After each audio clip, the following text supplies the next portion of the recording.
자, 그래서 여러분들 이제 산화수의 증감을 통해서 산화 반응 반응식을 완성해 주세요라는 것을 소개해 본다 했는데요.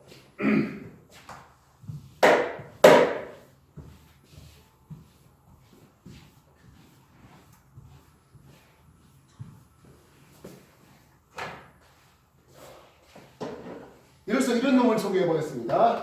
구리라는 놈은 염산이 잘 반응하지는 않습니다. 근데 질산에 넣었다면 NO3- 질산이온이 있는 질산에 집어넣었다면 구리가 2 플러스가 되고, 그리고 찌단 질산이 됐습니다. 저번에 아마 묽은 질산에 대해서 NO1산질소 나오는 것에 대해서 소개를 했을 텐데요. 이번 찌단 질산을 집어넣어서 NO2가 나오도록 해보겠습니다. 그랬을 때 이 화학 반응식을 완성해 주세요라고 해보도록 하죠. 이때 알짜 이온 반응식은 어떻게 쓸래 하는 질문이었습니다. 알짜 이온 반응식 할 때 여러분한테 소개했던 게 뭡니까 하면, 일단 산소를 다 기록해 주라. 물론 산소나 수소처럼 변화 없는 것들은 뭐 굳이 기록하지 않아도 무방했습니다. 구리 0이었죠. 질산이어서 질소산소 플러스 5였고요. 구리 2 플러스 됐으니까 플러스 2였습니다.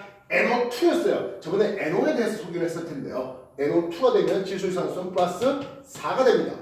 그렇다면 두 번째, 증가한 산소와 감소한 산소의 총합이 제로가 될 수 있도록 개수 맞춰달라 했습니다. 구리 입장에서 산화수가 2 올라갔어요. 반면 질소 입장에서 산화수가 플러스 5에서 플러스 4로 1 감소했죠. 그래서 2증가 1감소 1대1로 할 수 없으니까 1감소에 2배 쓸게요. 다시 말하면 구리 하나 반응할 때 NO3- 는 2개 반응하거든 이라는 뜻입니다. 그렇게 해서 구리 2 플러스 하나 나올 때 NO2는 2개 나오지요 라고 쓰겠다고요. 그리고 나서 세 번째, 산소라든지 수소라든지 이런 것들의 개수를 맞추기 위해서 반응 전후에 수소이온, 수산이온 또는 H2O, 물을 조합에 맞춰 달라 했습니다. 산소의 개수 세보면 이건 6개 있었습니다. 6개. 여기 산소의 개수 4개 있네요. 2개 모자라네요. 그 2개 모자란 것은 2개의 H2O로 써달라 하겠다고요. 그럼 수소 4개는 어떻게 된 겁니까? 예, 알짜인 방식으로 이렇게 4개의 수소 이온까지 써달라 하겠다고요. 제대로 썼는지 확인하고 싶다? 검사하고 싶다? 그렇다면 전하의 총합이 맞아떨어지는지 따져달라 하겠습니다. 1 플러스 4개랍니다. 1 마이너스 2개랍니다. 반응 전에 전하량은 플러스 마이너스 2, 플러스 2가 전하량의 총합으로 나왔습니다. 그럼 오른쪽은 어떻습니까? 플러스 2고요. NO2, H2O, 제로제로니까 플러스 2가 맞아떨어지죠. 그럼 잘대로 써내야 되겠습니다. 요거는 알짜 이온 반응식 있잖아요. 그렇다면 전체 반응식은 어떻게 쓸래 하겠다고요. 구리에다가 자 4개의 수소가 왜 하필 들어갔습니까 하면 여기 4개의 HNO3 질산을 준비하겠다는 뜻입니다.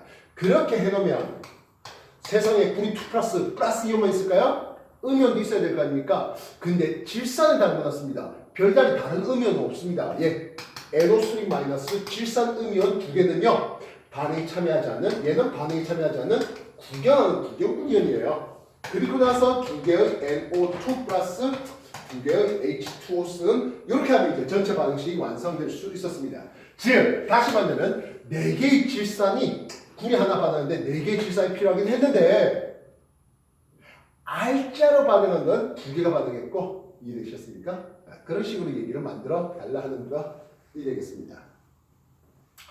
자, 이게 또 지난 시간까지 우리가 공부를 했던 내용 아니겠습니까? 오늘 또 다른 내용을 하겠는데요. 저번 달에는 이제 굳이 뭐 교재 없이 진행을 했다면 오늘은 조금 교재의 내용이 필요할 것 같습니다. 옆에 있는 3매프인데요. 요 교재의 259쪽 여러 가지 산화하는 반응식에서 금속 대 금속의 산화하는 반응, 금속과 비금속, 그리고 비금속과 비금속의 산화하는 반응에 대해서 조금 더 소개를 해볼까 싶습니다. 그리고 훨씬 더 중요하게 다루시는 게 아무래도 금속과 금속의 산화하는 반응에 대해서 훨씬 더 중요하게 다뤄지겠습니다. 그 얘기를 좀 해볼까 하겠습니다.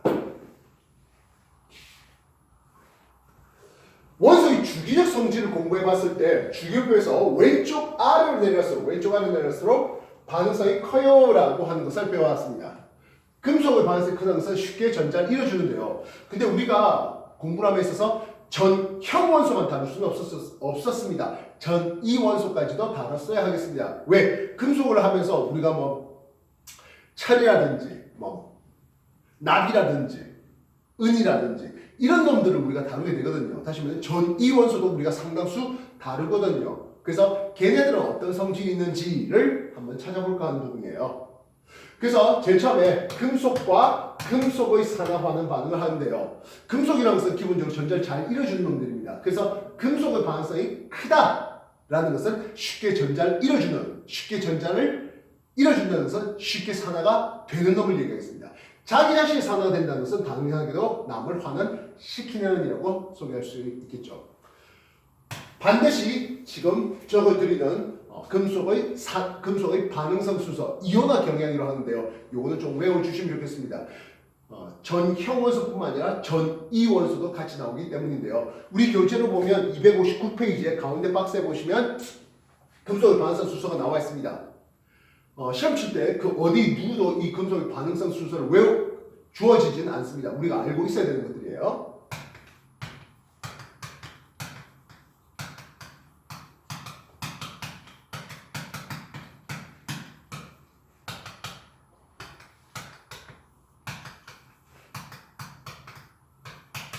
자, 이게 이제 금속의 반응성 수준일 텐데 이쪽 왼쪽으로 내려갈수록 반응성이 더 큰 돼갖고 쉽게 전자를 이뤄주는 이렇게 되겠습니다.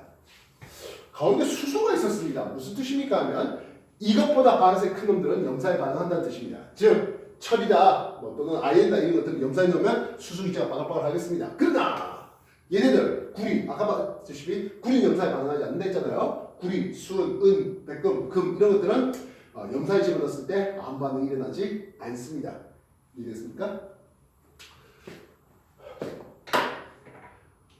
여러분들 여기에 누굽니까? 나트륨? 일종 알칼리 금속이잖아요. 알칼리 금속의 특징을 설명하면서 물에 집어넣었으면 빠르게 수소기체가 발생하고 나트륨 1+가 됩니다. 즉 나트륨뿐만 아니라 칼슘, 칼륨 이런 것들은요 워낙에 반응성이 커서요 물과도 쉽게 찬물과도 쉽게 반응합니다. 그래서 이것들을 가지고 다른 금속과 서로 비교하는 것은 시험에 안 나옵니다. 순서는 기억해 주셔야 되겠지만 그래서 금속 대 금속의 산화가 반응할 때 좀 기억해 주십사 하는 금속은 일단 알루미늄이 필요합니다. 왜요? 하면 3 플러스 될 거는 13조 원소에서 3 플러스가 되어야 되지 않습니까? 13조 원소에서 3 플러스 될 것은요 알루미늄 정도 수준에서 끝납니다. 그 외에 붕소는 3 플러스 이온으로 돌아다니기가 쉽지는 않아요. 밑에 갈륨, 인듐 이런 거는 지각이 별로 없어요. 흔하지 않은 원소예요. 특히 인듐 같은 경우에 굉장히 귀한 금속이에요. 별로 없어요. 히토류예요. 그렇습니까? 그래서 3 플러스가 될 만한 금속으로서 많이 소개되는 건 거의 알륨이 유일하다 보시면 되겠습니다. 쌤 저번에 철이 2뿐만 아니라 3 플러스도 된다며.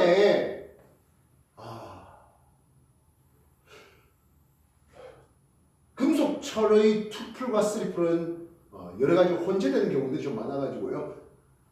걔들만 하기 또 쉽지는 않아요. 그래서 일단 전형 원소 중에서 3 플러스 되는 것은 알륨이 거의 유일하게 우리가 따져주시면 되겠습니다. 이외에 1 플러스로서 유일하다고 해볼 만한 놈은요.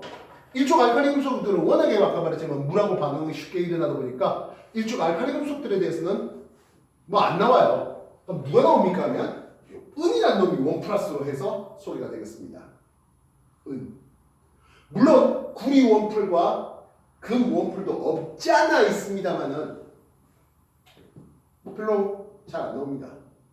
구리는 2 플러스 정도가 이제 주로 소개되겠습니다. 그 외에 이제 2 플러스라고 한다면 알륨보다 반응성이 좋은 마그네슘 2 플러스와 알륨보다 반응성이 모자란 아연 2 플러스, 구리 2 플러스. 구리 2 플러스는 이제 수소보다 모자란, 아연은 수소보다 더 큰. 이런 것들은 별로 나온 역사는 잘 없습니다. 이해됐습니까? 그래서 금속 대 금속의 반응성은